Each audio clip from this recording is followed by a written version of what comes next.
Welcome students. আজকে আমরা active component আর passive component পড়ব। তো চলো শুরু করি।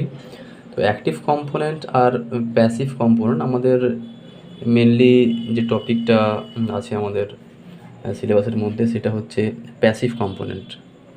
এবার প্যাসিভ কম্পোনেন্ট যখন পড়বো তার সঙ্গে সঙ্গে আমাদের মনে প্রশ্ন জাগবে যে তাহলে প্যাসিভ কম্পোনেন্ট পড়লাম, তো অ্যাক্টিভ কম্পোনেন্ট কোনগুলো? সুতরাং আজকে আমরা অ্যাক্টিভ কম্পোনেন্টের সঙ্গে সঙ্গে প্যাসিভ কম্পোনেন্টও পড়ব। এবার মেনলি এক্সামে যে কোশ্চেন্সগুলো আসে সেটা প্যাসিভ কম্পোনেন্ট থেকে আসে। যেমন হয়তো বলে দিল যে which of the following is a passive component. এবার ওখানে কয়েকটা 4টে অপশান থাকবে, তার মধ্যে একটা চুজ করতে হবে। অথবা এমনও হতে পারে যে which of the following is not a passive component, এইভাবেই ঘুরিয়ে আসতে পারে। তার মানে বাকি যেগুলো দেওয়া আছে সে যে 3টে, সেটা হয়তো অ্যাক্টিভ কম্পোনেন্ট থাকবে। তো আমাদেরকে অ্যাক্টিভ কম্পোনেন্টের সঙ্গে সঙ্গে প্যাসিভ কম্পোনেন্টে দুটোই পড়তে হবে আমাকে, ঠিক আছে? তো চলো শুরু করি। এবার আমি ফার্স্টে কয়েকটা এক্সাম্পল লিখি, that will be clear for you. যদিও আমাদের সিলেবাসে প্রথমে প্যাসিভ কম্পোনেন্টের কথা আছে, তাও আমি অ্যাক্টিভ কম্পোনেন্ট লিখলাম, ঠিক আছে? প্রথমে অ্যাক্টিভ কম্পোনেন্টগুলোই আমি দেখি, তারপর তাদের একটা কম্প্যারিজন করব, ঠিক আছে? তো দেখো, প্রথমে আমি লিখছি এখানে ডায়োড, সেকেন্ড ট্রানজিস্টর, সরি এটা দেখতে পাচ্ছ না, ট্রানজিস্টর। এবার ট্রানজিস্টর যখন কথা বলছি, তো ট্রানজিস্টর তো অনেক রকম হয়, সেটা আমি পরে আসছি, বাট ঠিক আছে ট্রানজিস্টর। তার সঙ্গে আমি আর একটা অ্যাড করে দিচ্ছি, যদিও ট্রানজিস্টর ভাগ মসফেট হতে পারে, তার সঙ্গে আরেকটা দিচ্ছি আইজি বিটি, ইনসুলেটেড গেট বাইপোলার ট্রানজিস্টর। অথবা আরেকটা লিখছি আমি এদিকে, দেখো আমি এগুলো এই জন্য লিখছি কারণ যদি অপশান, যদি এমসিকিউ যদি দিয়ে দেয় যে which of the following is a active component, তখন এক্সাম্পলগুলো মনে থাকলে বুঝতে পারবে। ওকে, আইজিবিটি হলো, তার সঙ্গে আমি বিজেটি দিতে পারি, বিজেটি এটসেট্রা। তারও মসফেটে অনেক ভাগ আছে, N channel, F channel, sorry N channel, P channel, etcetera, অনেকগুলো ভাগ আছে, ঠিক আছে? আমি আর লিখলাম না, নেক্সট দেখব। আগে আমি প্যাসিভ কম্পোনেন্ট কিছু এক্সাম্পল লিখে নিই, then I will come to the point. Okay, passive component.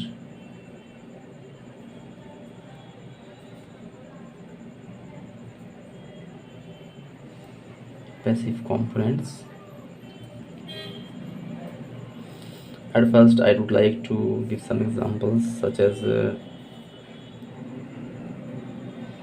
resistor,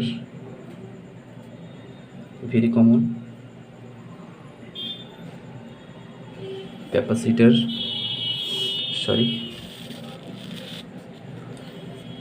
next is inductor,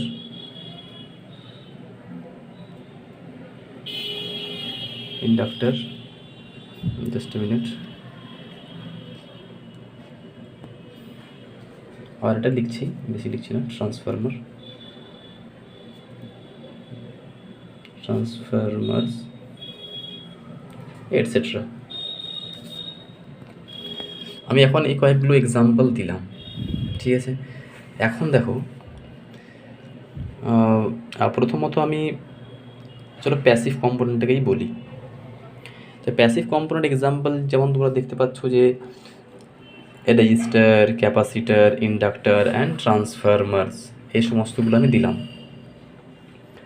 তো যদি আমি ডিফাইন করতে যাই যে প্যাসিভ কম্পোনেন্ট কাকে বলে, তো এই কম্পোনেন্টগুলো যেগুলো আমি এক্সাম্পল দিলাম সেইগুলো কি করে, প্রথমত এরা ওহমস ল ফলো করে ফার্স্ট অ্যাট অল, আর সেকেন্ড হচ্ছে এরা কারচফস দুটো ল আছে, একটা কেভিএল আর একটা and KCL, Kirchhoff's current law, Kirchhoff's voltage law, এই দুটোকেই ফলো করে এরা। রেজিস্টার, ক্যাপাসিটার, ইন্ডাক্টর, ট্রান্সফরমার এরা ফলো করে। প্রথম পয়েন্ট। সেকেন্ড পয়েন্ট হচ্ছে যে প্যাসিভ কম্পোনেন্টগুলো এনার্জি স্টোর করে, ডিসিপেট করে। এবার এনার্জি স্টোর করতে পারে in the form of electrostatic ফর্মে এনার্জি স্টোর করতে পারে, অথবা ইলেকট্রোম্যাগনেটিক ফর্মে। যেমন ইলেকট্রোস্ট্যাটিক ফর্মে এনার্জি স্টোর করে ক্যাপাসিটর, আর ইলেকট্রোম্যাগনেটিক ফিল্ড হিসাবে এনার্জি স্টোর করে আমাদের ইন্ডাক্টর। আর ট্রান্সফরমার তো এনার্জিকে একটা ফর্ম, ইলেকট্রিক্যাল ফর্ম থেকে আর অন্য একটা ইলেকট্রিক ফর্মে ট্রান্সফার করে, ঠিক আছে। আর রেজিস্টার কী করে? রেজিস্টারটা এনার্জিকে ডিসিপেট করে, কনজিউম করে, সবগুলো কনজিউম করে, ডিসিপেট করে রেজিস্টারটা সরাসরি। তাহলে এখন যদি আমি ডেফিনেশানে আসি, তাহলে সরাসরি বলতে পারবো যে প্যাসিভ কম্পোনেন্ট হচ্ছে ওই সমস্ত কম্পোনেন্টগুলো যারা এনার্জি স্টোর করবে, এনার্জি ডিসিপেট করবে, কনজিউম করবে, এই সমস্ত। আর তার সঙ্গে এবার বলি এদের কিছু আরও প্রপার্টি আছে যেগুলো অ্যাক্টিভ কম্পোনেন্ট করতে পারে, প্যাসিভ কম্পোনেন্ট করতে পারে না। তাহলে এখন যদি বলি আমি, তো এর সঙ্গে আরও কিছু লাগানো যাবে। যেমন অ্যাক্টিভ কম্পোনেন্টের যদি কথা বলি আমি ফার্স্ট, তো অ্যাক্টিভ কম্পোনেন্ট এবার কী কী করতে পারে? অ্যাক্টিভ কম্পোনেন্ট কী করে? সিগন্যালকে প্রডিউস করতে পারে, ফার্স্ট এট অল সিগন্যালকে অ্যাম্পলিফাই করতে পারে। এবার এরা ওহমস ল সরাসরি এদের উপর ওহমস ল ডিপেন্ড করে না, যেহেতু এরা সিগন্যাল প্রডিউসিংয়ের ব্যাপার আছে, সিগন্যাল জেনারেশনের ব্যাপার আছে, সিগন্যালকে অ্যাম্পলিফাইয়ের ব্যাপার আছে। তো এখানে ওহমস লটা সরাসরি আমাদের অ্যাপ্লাই হচ্ছে না, সুতরাং ফলো করে না সেটা তো নয়, এখানে ওহমস ল কাজেই আসছে না, আমার ওহমস ল এখানে কাজেই আসছে না, সুতরাং ফলো করে না সেটা বলবো না, বাট এখানে ওহমস লটা ইউজ হচ্ছে না অ্যাকচুয়ালি। তাহলে এবার বলে দিলাম যে অ্যাক্টিভ কম্পোনেন্ট সিগন্যাল জেনারেট করতে পারে, অ্যাম্পলিফাই করতে পারে, আর যেটা কিন্তু প্যাসিভ কম্পোনেন্টটা করতে পারে না। এবার আমি অপোজিট ক্রমে বলতে পারি এটাকে এভাবে যে প্যাসিভ কম্পোনেন্ট সিগন্যাল প্রডিউস করতে পারে না, জেনারেট করতে পারে না, এই সমস্তগুলো আমি আর তার ফিচার্সের মধ্যে ভরতে পারি। এবার এখানে দেখো যে এক্সাম্পলগুলো দিলাম, ডায়োড দিয়েছি, diode various type of diodes দের, তার মধ্যে জেনার ডায়োডও আছে, ফার্স্ট রিকভারি ডায়োড আছে, শর্টকি ডায়োড আছে, এটসেট্রা, সমস্ত ডায়োড পড়েছে তার মধ্যে। এবার ট্রানজিস্টার হাজার রকম ভাগ আছে, হাজার রকম টাইপস আছে, ইউজেস আছে, তো সমস্ত রকম ট্রানজিস্টার তার মধ্যে পড়ে যাচ্ছে। মসফেট আছে, আইজিবিটি আছে, অনেক সময় আইজিবিটি ফুল ফর্ম আবার দিয়ে দেয়, insulated gate bipolar transistor, BJT bipolar junction transistor. তো এরা কী করে? সিগন্যালকে এরা অ্যাম্পলিফাই করতে পারে। এখানে আরেকটা জিনিস অ্যাক্টিভ কম্পোনেন্টে লেখা দরকার ছিল, যেটা আমি ভুলে গেছি, যেটা ইম্পর্টেন্ট, সেটা হচ্ছে ইন্টিগ্রেটেড সার্কিট। ইন্টিগ্রেটেড সার্কিট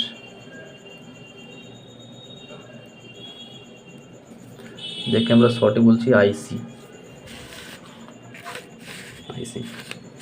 এবার আইসি হতে পারে প্রোগ্রামেবল আইসি হতে পারে, নন প্রোগ্রামেবল আইসি হতে পারে, এটসেট্রা। তো ফাইনালি এগুলো হচ্ছে আমাদের অ্যাক্টিভ কম্পোনেন্ট, যেগুলো এখন এদের ব্যাপারে সামান্য একটু আমি জানিয়ে রাখি যে কে কী কাজটা করে, তাহলে তোমাদের আরও কনসেপ্টটা ক্লিয়ার হবে। যেমন ডায়োড যদি এক কথায় বলতে হয় যে ডায়োড এসি ভোল্টেজটাকে ডিসিতে কনভার্ট করে, অর্থাৎ ডায়োড মেনলি রেকটিফিকেশনের কাজ করে, রেকটিফায়ার হিসেবে কাজ করে।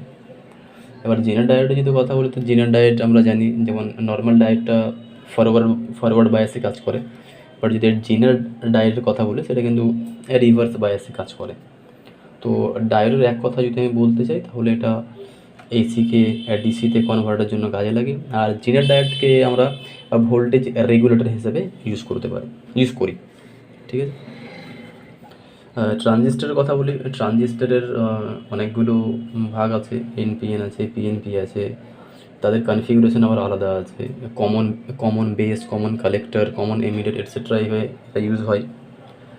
তো ট্রানজিস্টারে কী করা হয়, এটাকে বলা হয় কারেন্ট কন্ট্রোল কম্পোনেন্ট বলা যেতে পারে, কারণ তার বেসে খুব অল্প পরিমাণ কারেন্টকে ফ্লো করিয়ে ম্যাক্সিমাম এনার্জিকে ট্রান্সফার করা যায়। ওকে, যাই হোক ট্রানজিস্টার আমরা পরের ক্লাসে ডিটেলসে দেখবো, আমি জাস্ট একটা ওভারভিউ দিচ্ছি তোমাদের। নেক্সট মসফেটটাও one type of transistor, metal oxide semiconductor, MOSFET বানানো ফুল লিখেছিলাম MOSFET, metal oxide semiconductor field effect transistor. এটা আবার ভোল্টেজের ইফেক্টে এটা কাজ করে। যেমন ট্রানজিস্টারটা বললাম যে কারেন্টের ইফেক্টে কাজ করে, এই এদের মধ্যে যে পার্থক্য সেটা বুঝতে হবে। কিন্তু দুটো ট্রানজিস্টার ঠিক আছে, বাট এটা কারেন্টকে চেঞ্জ করে কাজ করা হয়, এটা ভোল্টেজকে চেঞ্জ করে কাজ করা হয়। সেই জন্য metal oxide semiconductor field effect transistor, ভোল্টেজের ফিল্ডে কাজ করে এটা, ঠিক আছে। IGBT ফুল ফর্ম বললাম, ইনসুলেটেড গেট বাইপোলার ট্রানজিস্টর। এটাও সুইচিং সার্কিট হিসাবে কাজ করে, এটাও সুইচিং সার্কিট হিসাবে, এগুলো সব সুইচিং সার্কিট হিসাবে কাজ করে। আর সিগন্যালকে অ্যাম্পলিফাই করার জন্য ট্রানজিস্টার ইউজ হয়। বিজেটি বাইপোলার জাংশন ট্রানজিস্টার, এটাও সুইচিং হিসেবে কাজ করে, অ্যাম্পলিফিকেশনের কাজে লাগে।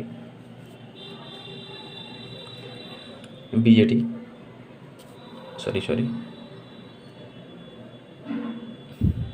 ওকে। আর ইন্টিগ্রেটেড সার্কিট, এটা তো বললাম প্রোগ্রামিং হতে পারে, নন প্রোগ্রামিং হতে পারে। এগুলো যে বিভিন্ন কাজে ব্যবহার করা হয়। যদি আমি একটা ছোটো এক্সাম্পল দিই, তো আমাকে একটা পালস উইড PWM একটা সিগন্যাল তৈরি করতে হবে, পালস উইড মডুলেশন একটা সিগন্যাল তৈরি করতে হবে। তার জন্য একটা প্রোগ্রামেবল আইসি দরকার নেই, নন প্রোগ্রামেবল আইসিতে হয়ে যাবে ওটা। আর যে সমস্ত চিপ আছে, কোনো প্রসেসর আছে, সেগুলো তো প্রোগ্রামেবল আইসি হয়, সেগুলো সব কিন্তু ইন্টিগ্রেটেড সার্কিটের মধ্যেই পড়ছে। তো ঠিক আছে, আশা করি এগুলো তোমাদের ক্লিয়ার হয়েছে। যদি কোনো রকম প্রশ্ন থাকে তাহলে আমাকে জিজ্ঞেস করতে পারো। ঠিক আছে, আর একটা জিনিস যেটা একটু বলে দিই, যেমন অ্যাক্টিভ কম্পাউন্ড তার আলোচনা করলাম। এবার রেজিস্টারের ক্যাপাসিটার, ইন্ডাক্টর, ট্রান্সফরমার, প্যাসিভ কম্পাউন্ডের আন্ডারে পড়ছে, এদের কাজটা অবশ্যই একটু জেনে রাখা দরকার আছে। সুতরাং ক্যামেরার প্রবলেম হচ্ছে, দেখো এখন আমি প্যাসিভ কম্পাউন্ডের ইউজের ব্যাপারে বলছি, কোথায় কোনটা কোন কাজে লাগে। যেমন রেজিস্টার, আমরা জানি রেজিস্টারের যে এর ধর্মই হচ্ছে কারেন্ট ফ্লোটাকে ইন্টারেক্ট নয়, বাধা দেওয়া, মানে রেজিস্ট করা, কারেন্ট ফ্লোটাকে বাধা দেওয়া রেজিস্টারের প্রধান কাজ। এনার্জিটাকে কনজিউম করিয়ে ভোল্টেজটাকে ড্রপ করিয়ে দেওয়া, দিয়ে সামনে ভোল্টেজটাকে ড্রপ করিয়ে সামনে অল্প পরিমাণ বা যে ধরনের রেজিস্ট্যান্স থাকবে সেই অনুসারে ভোল্টেজটাকে সে ড্রপ করবে, দিয়ে ফরওয়ার্ড করবে। আচ্ছা, ক্যাপাসিটরের কাজ হচ্ছে যে ক্যাপাসিটর ভোল্টেজকে স্টোর করে রাখা। ক্যাপাসিটর কী করবে? ভোল্টেজটাকে স্টোর করে রাখবে in the form of electrostatic ফর্মে ক্যাপাসিটর এনার্জিকে স্টোর করবে। আর এটা আবার ফিল্টার সার্কিট হিসেবেও কাজ। এটাকে যেমন আমি এসিটাকে ডিসিতে কনভার্ট করছি একটা ডায়োডের মাধ্যমে, অথবা একটা সরাসরি রেকটিফায়ার ইউজ করে। রেকটিফায়ার তো ডায়োড দিয়ে তৈরি হয়, ঠিক আছে। এবার যখন ডিসি হবে তখন পিওর ডিসি পাওয়া যায় না, ওর মধ্যে একটা পালসেটিং থাকে, পালসেটিং ডিসি বলা হয়। এবার ওটাকে ফিল্টার করার জন্য আমাদের ক্যাপাসিটরের প্রয়োজন হয়। তো ক্যাপাসিটর যদি লাগিয়ে দিই, যখন এসিটাকে ডিসিতে কনভার্ট করলাম, তারপরে তার প্যারালালে অর্থাৎ পজিটিভ আর নেগেটিভের মাঝখানে একটা আমি ক্যাপাসিটর লাগিয়ে দিলাম, যেটা ফিল্টার ক্যাপাসিটর বলা হয়। তো সে কী করবে? ওই পালসেটিং ডিসিটাকে পিওর ডিসিতে কনভার্ট করবে, বেশ। আর ইন্ডাক্টরের কাজ হচ্ছে কি, ইন্ডাক্টরটাও এনার্জি স্টোর করে, ইলেকট্রোম্যাগনেটিক ফর্মে এনার্জি স্টোর করে। আর সে কী করে? এনার্জিটাকে স্থির রাখার চেষ্টা করে, বাড়তে বা কমতে বাধা দেয়। আর এটাকে ইন্ডাক্টরকে যদি আমি নিউট্রাল অথবা ফেজের সঙ্গে লাগাই, তাহলে যে স্পাইকগুলো আছে ফ্রিকোয়েন্সির জন্য, সেগুলোকে সে রিমুভ করে, ঠিক আছে। আর তার সঙ্গে আছে ট্রান্সফরমারের কাজ তো জানো অনেকে, তা বলছি। ট্রান্সফরমার মানেই হচ্ছে যে এনার্জিটাকে ট্রান্সফার করা। একটা কথা মনে রাখতে হবে, ট্রান্সফরমার সবসময় এসিতে কাজ করে, কিন্তু ট্রান্সফরমার ডিসিতে কাজ করে না। তো এনার্জিকে একটা ফর্ম থেকে অন্য ফর্মে এনার্জিটিকে ট্রান্সফার করে প্রাইমারি থেকে সেকেন্ডারিতে। ফ্রিকোয়েন্সিটা একই রকম থাকে। আর এর মধ্যে কিন্তু প্রাইমারি কয়েলের সঙ্গে সেকেন্ডারি কয়েলের কোনো সংযোগ থাকে না। There is no electrical contact between primary and secondary. ঠিক আছে, এগুলো ডিটেলসে আছে, শর্টে বলা যাবে না, বাট ঠিক আছে, আমরা প্রত্যেকটা কম্পোনেন্টের ব্যাপারে ডিটেলসে আলোচনা করব নেক্সট ক্লাসগুলিতে।